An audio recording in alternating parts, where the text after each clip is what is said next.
going on, everybody? Welcome in to another edition of the Future Agent podcast. The week went by super fast. It feels like we were just here yesterday. That's because I was out of town for 5 days. How was Thanksgiving, by the way? It was so much fun. How was yours? It was awesome. Do you guys celebrate Thanksgiving? We do. Okay. We do. Why? You never know these days.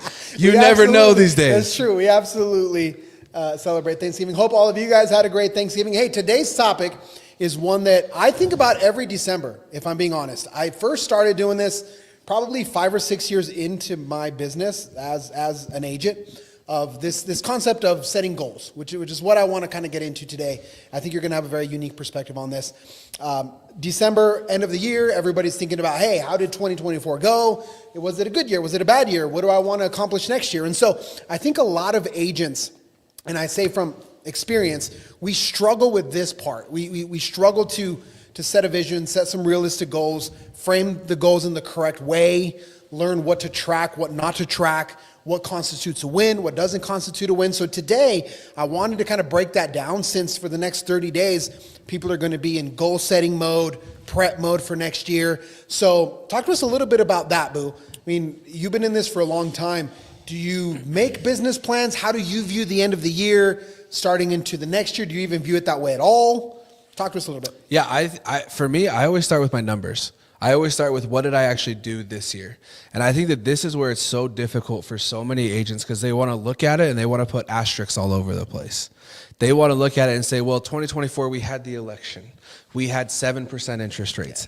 We had this, we had this, we had this. So I think before we get into anything else, as far as what we want to cover when it comes to setting a 2025 business plan, as you listen to this, I always talk about providing context, and I want to provide the context of a book from Jocko Willink called Extreme Ownership. Great one. As you are setting your numbers, as you're setting your goals, you are going to miss the mark by March of 2025 if you're not approaching this with an eye towards exceptional ownership in this. And so if you're unwilling to approach this and say, hey, there was a lot of stuff that was out of my control, but a lot of the stuff that I could have controlled, I didn't, you're going to be out of the running. Your goals are not going to make sense to anybody come March of 2025. So how do you approach this? You have to have an expectation of some ownership in this and just saying, hey, I messed up. I could have done this better. I could have done this better, and I could have done this better. When you take that extreme ownership, part of what you're also going to take, though, is you're going to see where you won. You're going to see some different ways where it's like, hey, you know what? I actually crushed open houses this year. I actually crushed knocking doors this year. And when you have that ownership, you can take ownership of the wins as well. And I don't think that there's a lot of agents. We talked about this in our office this morning.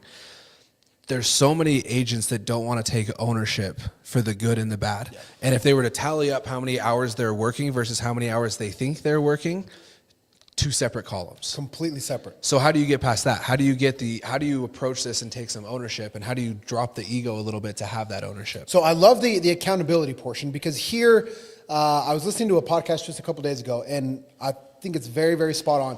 Right now, there are two camps of people in America. There are the people that think the world is over. Yeah. Trump's president now. We're screwed. It's a wrap. World War III. It's done. Those people are wrong. And then you have the completely other side of the spectrum, which is like, Trump's in. He's going to save my life. Everything's going to be great. I'm going to crush it just because he's the president.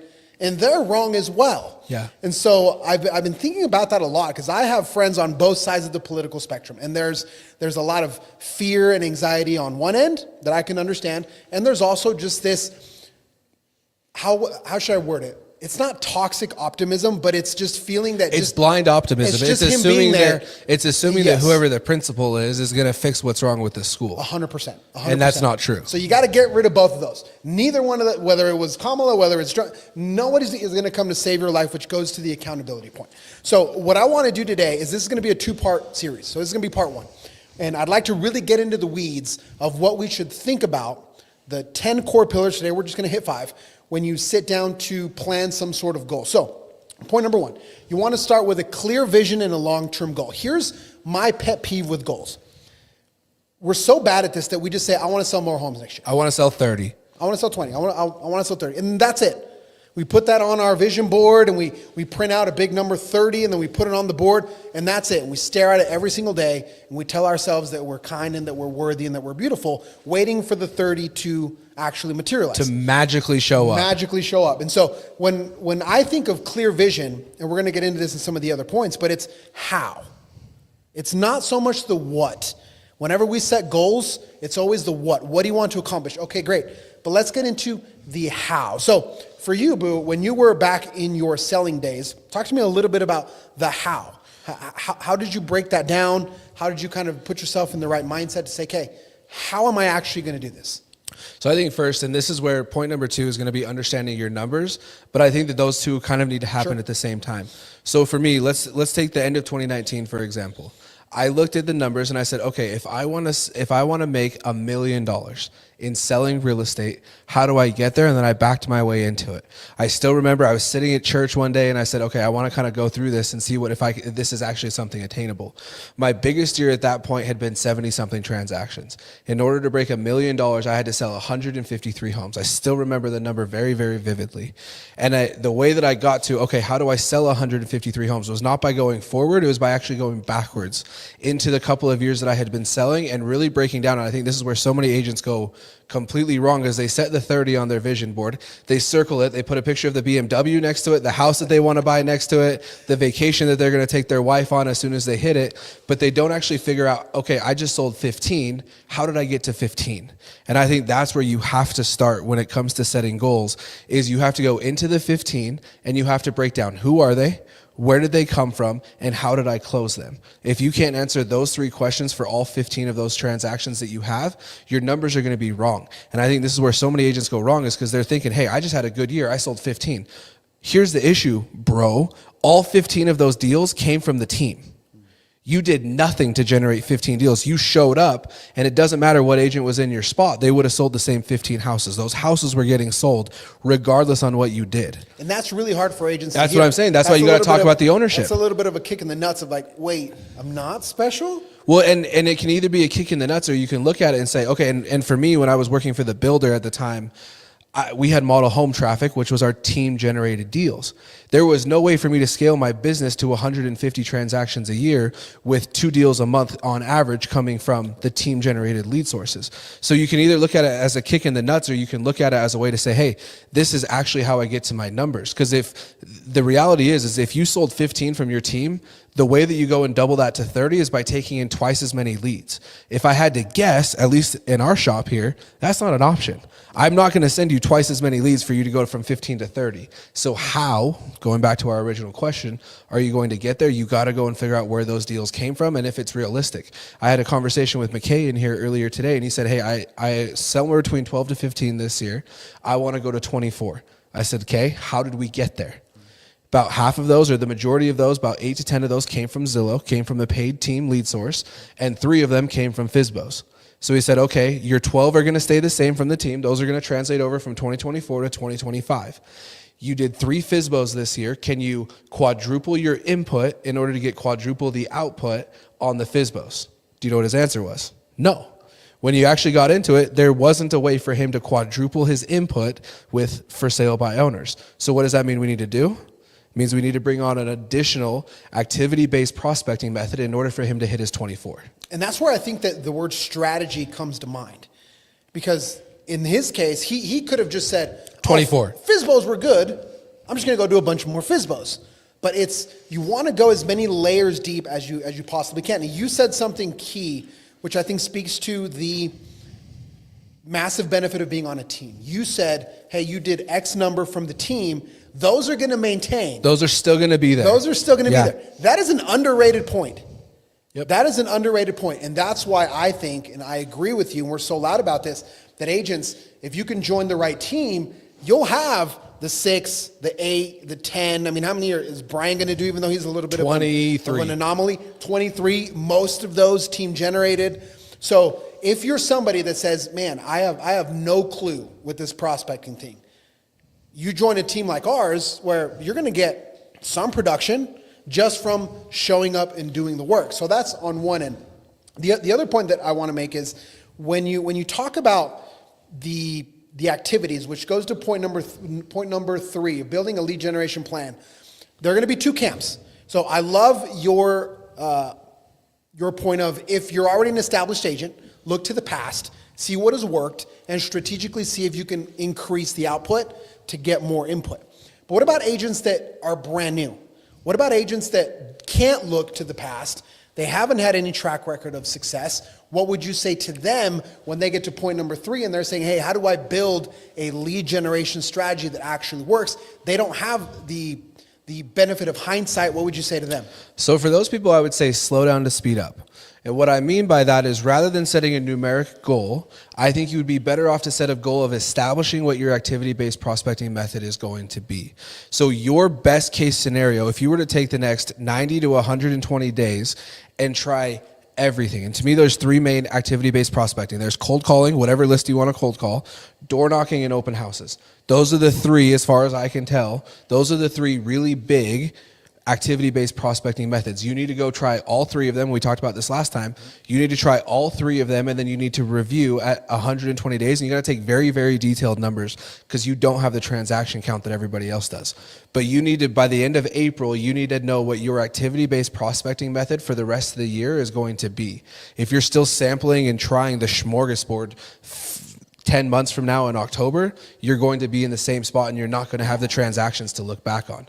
So my advice would be slow down, and rather than set a numeric goal, set an activity goal and say, I'm going to try all 3 of these X amount of times and evaluate at the end of April with my team leader, my broker, and say, hey, these ones based on the numbers and energetically are the ones that are fitting best for me, and then set your number goal. So break that down a little bit more. I want to dive into that because, again, underrated point.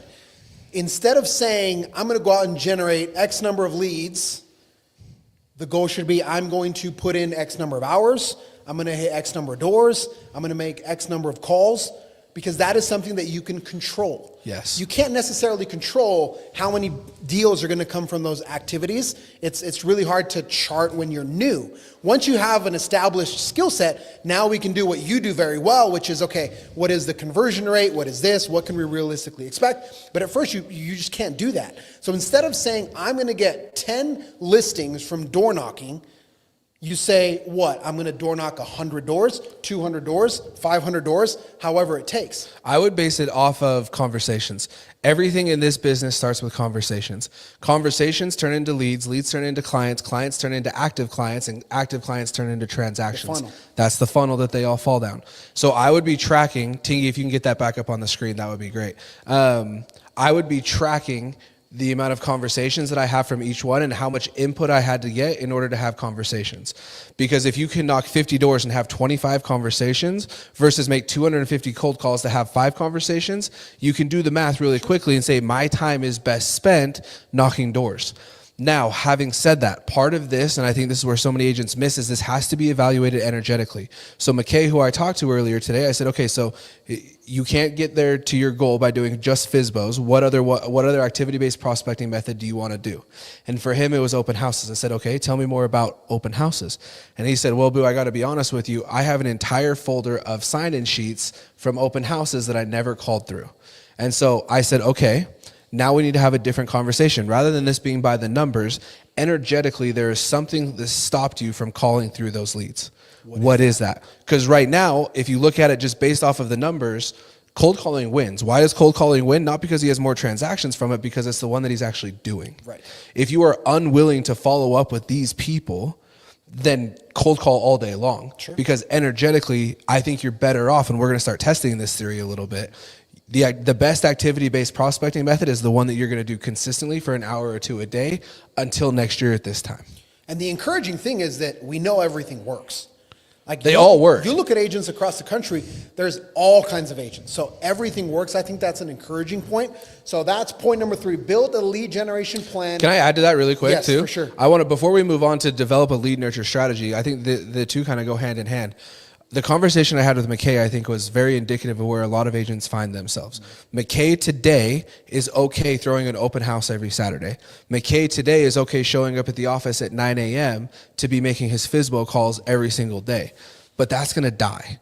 that will go away. That's why 90% of real estate agents are out before their first 5 years are up, is because they do it. And at that time, they're okay. They have the energy to do it. But what quickly dies? Those Saturday open houses the second that your kid has a soccer game.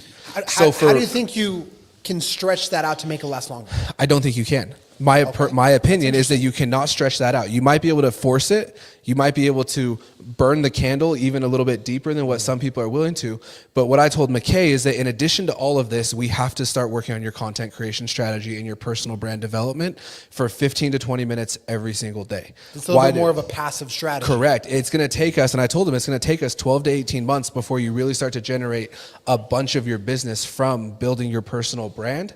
But if you're not working on it now and you get to the point where open houses have burned you out, and then you start to try to develop your personal brand that's going to kick you off deals in perpetuity, you're going to be too late. The boat has already left the harbor, you're burned out, and you're not going to have the 12 to 18 months to buy yourself in order to establish that personal brand. So if you're not picking your activity-based prospecting method while also having your personal brand being developed underneath for a few minutes every single day until it's to the point where it can carry your business, you're going to get to the point where you're year 3, year 4, and you're like, dude, I'm not doing any more open houses, and you don't have another option. Yeah, I love that. And I think, and this is actually going to be a whole nother episode, but you talk about your 3 prospecting methods. Remind us what they are. Activity-based? You have to have a paid lead. This is not mine. This is Sharon. So if Sharon's watching this, which please he is, I like to think he is. If you are, you have to have 3, and this is his idea. You have to have a paid lead source, which our team, very well established with Zillow. Check off that box. We have that for you. Don't worry about it. Yep. Number 2 is an activity-based prospecting method, and the third is an organic lead strategy. So you just talked about activity-based. Correct. Where you're going to come in, you're going to That's your door knocking, your cold calling, your open houses. Yep. And the organic, which was your motivation to McKay to say, hey, we have to build this a little bit more passive. It takes a little longer. Bit of content. It takes longer. It's more exhausting. You're not going to see results. You could go knock doors and close transactions 90 days later. Sure. Very rarely are you going to step into your organic lead source within 90 days and have your business be fulfilled. So that's where I think so many agents go wrong, is that every team leader broker that they join is like, go knock doors, go knock doors, go knock doors, go knock doors. And then when they're like, I'm not doing this shit anymore, what do? There's nothing left. There's nothing left. So if you're not building all 3 of those simultaneously or working on all 3 of those simultaneously, the boat is going to leave the harbor. That was the analogy that McKay used today, and you're not going to have time to rebuild it. So it's layers, guys. Cakes have layers, onions have layers, ogres have layers. Prospecting for realtors has layers, guys. If you want to be in this 3 years from now. Yes. If you're trying to be 3 years, make as much money as you possibly can, and then walk away, pick your activity-based, crush it, and then as soon as you're burned out, go work at Walmart or something. Do whatever you want, If you're trying to do this in perpetuity, though, and you're trying to be a mainstay in the business, it's going to take you time to develop it. But the encouraging thing is once you build it, it's there. That's when this job gets fun. We talked about that last week. That's when this job gets fun. When you walk into a builder and they look at you and they laugh and they say, somehow I knew this was going to end up on your desk. That's when this gets fun. Yeah. You have to earn that, though. You have to work up to that, and you have to buy yourself time to get there. How do you do that? It's through the first 2 that we talked about, paid lead sources and activity-based prospecting. I love that. So point number 4, which is where I become a super nerd, develop a lead nurture strategy, right? Here's where I think I truly believe this is one of the strengths of our office, because you are all in on prospecting, generating leads, like what you just broke down. If you only took that part, you would double or triple your production. I'm more of okay, what happens once the lead arrives? And here, again, shout out to Sharon, the 10-10-40-40 concept that completely changed the way that I view my own prospecting methods and my lead nurture. So Sharon talks about 10-10-40-40. 10% of people are going to be ready and willing to work with you now. They'll say yes. If you say the right things, if you present the right information, they will say yes. That's 10%. The other 10% will never work with you no matter what. Ever. It doesn't matter what you say. Don't lose sleep over them. It doesn't matter. They don't like you. There's nothing you can do to win those people over. They don't want to talk to you. Most of the lead gen activities are focused on finding the first 10% and running or recovering from the second 10%. Right? We want people that want to buy today, that want to sell today. And if somebody tells us to F off, we get all up in our feelings and we're sad for the rest of the day. But that leaves 80% of people out there on the table. And he breaks this down on the other 40. The other 40% of people might work with you, but they need information. They don't know that the program exists. They don't know how much equity they have. They don't know about the incentives. They don't know. The second 40%. The last 40% might work with you, but they need time. They need to file their taxes. They need to work on their credit. They need to do They're in a something. lease for another 9 months, something. Exactly. So the key here is when you talk about point number 4, developing a lead nurture strategy, is how do you cater to the 80%? Not to the 10 that's going to say yes today, not to the 10 that's never going to say yes no matter what. But that's where I think that agents, we all fall short. What are you doing for the 80%? What are you doing for the people that need information and the people that need time? Yeah, and I'm sure that everyone that's listening to this is going to roll their eyes and be like, dude, I've listened to a couple episodes of this dude, and he will not stop talking about social media. I know that that's what people are thinking, but let me break this down for you. Social media is so powerful because it's a two-prong approach. Number one, it's the easiest, simplest, best lead generation tool that I think exists in our current market. The second that it isn't, I will stop preaching it.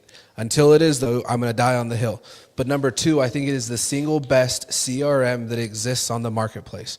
Why? Because if somebody pays attention to you once, they like, they comment, they share, they swipe up on a story, they do something, what is that algorithm going to be feeding them for the next 12 months? Your stuff. Tony Acosta. Yep. And it is going to look like this dude is everywhere. So I have multiple agents. My clientele currently is builders and agents. I have agents in here that are like, I watched you for 4 months before I swiped up on something, and you look like you were everywhere. Why? Because my stories were the first story that they saw at the top. My posts were the first posts that they saw at the top. Why? Because they liked and commented on it one time. So if, once again, going back to social media, that I think is the single most effective CRM. If you want to look like you are everywhere all the time to everybody, social media is the single biggest tool that you can possibly be using. Outside of that, to me, I think the best CRM that you can be using is the one that you're actually going to do. To use. Just like activity-based prospecting. Yeah. Energetically, what is it? If it's a Google Sheet for you, great. I think you're missing the mark on a couple of things. I think there's a couple of things that could be better than a Google spreadsheet. But having said that, whichever one you're going to do is going to be the best. Yeah, there's so many CRMs, so many platforms, so much software. It's really easy to get lost. So again, you might be somebody that's super technical that wants a Lofty that gives you all sorts of bells and whistles and things and automations, or you might just be a Google Sheet guy, which again, if even a Google Sheet is better than nothing. Even a Google Sheet is better than nothing. So how do you categorize your people? Where do you put them in buckets? How do you organize the information? And okay, I have to reach back out to Susan in 90 days because she had to file her taxes. Or Johnny's lease is up in May. When do I have, like all of that information, if it's not stored somewhere, you're going to miss out. You're going to absolutely miss out. And so one of the big things that I think agents should do, and here's where you and I disagree a little bit, I would have agents do this before, because if you don't, it's harder to build it when there's already water coming when there's into 75 the boat. people in the It's hard, and you're already getting calls or people saying, hey, you were supposed to do this, you never called me back. All of a sudden you start seeing your friend or your family member bought with someone else, and the intensity and the stress level starts to rise and rise and rise. So agents, the question is very, very simple.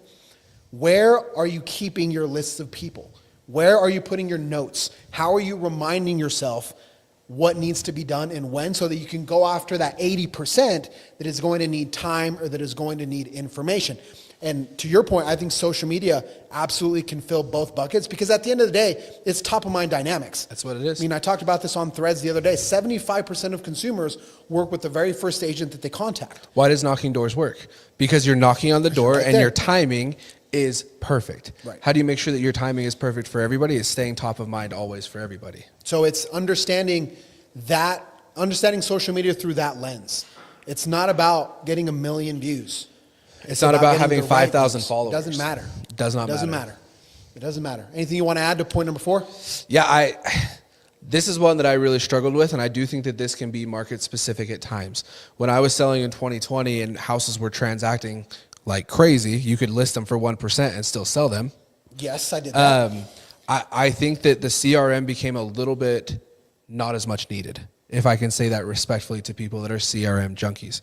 At that point, it was, I have to work with the people that are in front of me, and I don't have as much time to nurture people because these people are so hot. If that's the case, then I think that the strategy needs to change a little bit. In today's market, where people are taking longer to transact, you absolutely have to have something in place, because you cannot be touching everybody at the same time like you need to be. 100%. So that's number 4, develop a lead nurture strategy. Number 5, create systems and processes for efficiency and scalability. All right, so this one, I'm passionate about this one as well because I feel like in order to scale, things need to be as simple as possible. In order for things to be simple as possible, they need to be repetitive. You need to know and have down, what does your buyer consultation look like? What does your listing presentation look like? Do you do it the same time, the same way every single time? Outside of the normal subjective nature of the conversation, but how do you run open houses? How do you run content? Is it Thursday mornings? When are you recording? Time blocking, time management. All of these things are systems that are going to allow you to check off all of the boxes that you need to check off. But if you're the way I was at first, where you're just all over the place, there's no rhyme or reason, there's no structure, then a lot of those boxes remain unchecked. And because they remain unchecked, you lose out on business. Yeah, this is why I think you see so many agents operate in the wave pattern. Yes. They go up, they prospect like crazy, and then the second that they have 2 or 3 people under contract at one point, prospecting immediately goes out of the way. So I think part of creating the system and the process is establishing your day, establishing your week, and establishing your month. If you do not have processes in place and systems in place to make sure that your prospecting does not change, regardless on how many transactions you have in the pipeline, you're going to be chalked. The most I ever had in a pipeline at one point was 168 people under contract. How do you get 168 people under contract? It means that when you have 50 under contract, you're still prospecting. When you have 100 under contract, you're still prospecting. When you have 150 under contract, you're still prospecting. Now, having said that, prospecting is part of it, but you also need to have the systems in place so that your business doesn't have to slow down just because you get a couple of people under contract. And I think that that's where the majority of agents are excited to spend their time. So where does it naturally fall to? Prospecting is not sexy. For me, I think this is where what makes me the anomaly in this business is that's my favorite portion. Yes. Once somebody goes under contract, I'm bored. Like I hate the transaction at that point. So how do you get it to that point, and then how do you manage it once it's under that point? If you do not have systems in place, and I think that so many agents don't because it happens so infrequently in our business, 70% of agents do 4 transactions or less in the state of Utah. Not a lot of reps. Do they have systems in place to manage 4 transactions a year, 1 a quarter? Absolutely not. So then when they want to double their business and go to 8 in a year, and all of a sudden they have 2 under contract in a quarter, what dominates their time? Those 2 transactions. Yeah, and we keep going back and forth. And a very real life example from this team, if I might shout them out, is we just hit 1,000 deals. Yeah. As a team. First team in Utah history to do that. Closed, not under contract. Closed. 1,000 closed. Now, if you had to guess, Boom Addicts, today, if you had to guess, if you had to put your money where your mouth is, in 2025, do you think the Perry Group's marketing budget, lead budget, increases or decreases? I can already tell you, I have personally increased it. It increases. I have already personally. So, but we as agents, we don't do that. If the Perry Group Our operated expenses like increase. an agent, Our expenses increase, but our marketing budget for our business does not increase. But here's where I want to go with that. If we operate like any other agent, we'd say, we sold 1,000 deals. We're good. We don't have to spend as much money. People already know us. We're good. We can reduce the spend and just kick back and relax. We're doing the exact opposite. And so when things are going well, that's the time to increase the output, not decrease it. And so agents, again, this goes back to having your time organized. This is why I think office hours are so critical. If you're on a team that doesn't have office hours, that's fine. Impose them upon yourself. 10 a.m. to 2 p.m., 9 a.m. to 1, like whatever that looks like for you in the morning, at nighttime, whatever it is. But you need to have a schedule, a set amount of time that you're going to go in blinders and just work on your business. Because as you said in the beginning, if we mapped out how many minutes you're working a day, a week, a month, is not as many as you think. A lot of that time is spent driving, going on social media, planning shit. How much time are you actually working? Increase that time with the right activities and you'll be just fine. And then you'll still be able to maintain your way of life regardless on how many you sell. That's where I think that those office hours are so important and so vital, is that you can live your morning routine, come in here, and for 4 hours a day, you can sell as many houses as you want to. The year I sold 200 and some change, I played Call of Duty for an hour a day in the middle of my day. I would come in and I would usually start at about 9 or 10. My marketing would be done between, my prospecting would be done between 8:30 to 10:30 most of the time. I would spend till about 2 or 3 o'clock working on the business, following up with people. I mean, you got to think, if you have 100 and something people under contract, the amount of addendums, the amount of paperwork, the amount of closings, the amount of escrow, the amount of walkthroughs, the amount of everything that you have to go to, that would all be reserved for the last part of my day. And so in between my office hour time and my in-person time, I had an hour of free time that I would unwind and play Call of Duty with my friends for an hour a day, recharge, and then go and finish my day. How do you do that? Is you have to have those systems in place. But if you have those in place, it will allow you. And if I could add one last thing to that, this is why I think it's so important to join a team that has a lot of those in place. If you build your business for 15 transactions a year and the next year you're circling a number that says 30 or 35 or 40, you have to completely scrap those systems and rebuild them to facilitate 35 or 40 transactions a year. If you are with a team that is on pace to do 1,000 this year and already has the systems in place to do 1,500 or 1,600 next year, you just plug in. You just plug in. And that is worth, in my experience, whatever cost you have to pay to be able to do that. So the punchline, agents, for all those listening is build systems and habits for the business you want, not for the business you have. So I love that point. If you're at 15, great, that worked for 15, those same strategies and number of hours and number of output is not going to work if you want to get to 30 or 40. So in recap, this is part number 1 of our 10 steps to a real business plan for 2025. Point number 1, start with a clear vision and your long-term goals. Point number 2, understand your numbers. That includes your income, your transactions, your budget. So as Boo was mentioning, reverse engineer it, work backwards. Point number 3, build a lead generation plan with consistent prospecting.